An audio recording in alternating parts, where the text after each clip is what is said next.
Kailangan natin ng bawang sibuyas at luya. At once na ready na, pwede na tayong magsimulang magluto.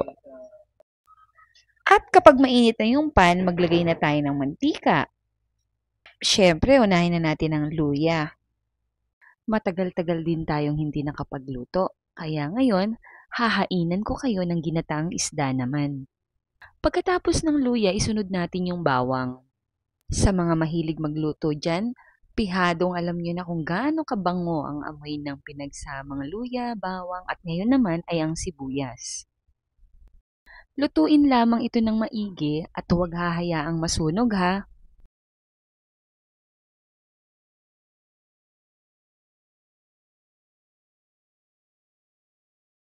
At ngayon naman ay ilagay na natin itong ating gata. Ito yung unang pinagpigaan. Siya nga pala, bago kayo magluto, siguraduhin yung nalinis nyo na at inasinan nyo na ang inyong mga nilinis na isda.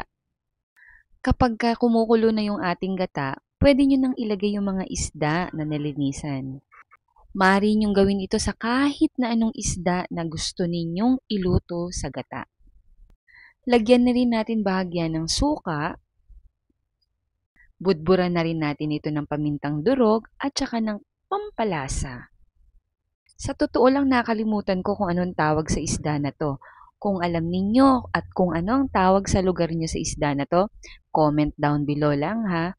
Lagyan na rin natin ng patis ng 1 hanggang 2 kutsara.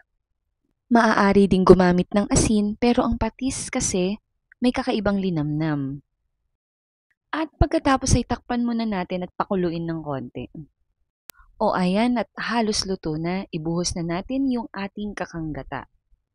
Ito yung magbibigay ng linamnam at kakaibang lasa dito sa ating lutuin. Ang ginamit nating gata dito ay yung binili na fresh sa palengke, yung pinakayod at saka pinapiga. Maaari rin naman kayong gumamit ng mga gatang nakasachet kung yun yung available sa inyong mga tindahan o kaya ay sa inyong palengke o sa pinakamalapit na bilihan. At pagkatapos niyan, pwede na nating ilagay ang sili at pagkaraan lang ng ilang minuto o ayan, luto na yung ating ginataang isda, ang napakalinamnam at napakasarap na ginataang isda. O sa muli, salamat sa inyong panonood. Thank you for watching! Mag-subscribe lamang para maantabayanan ang mga susunod pa nating mga videos. Bye!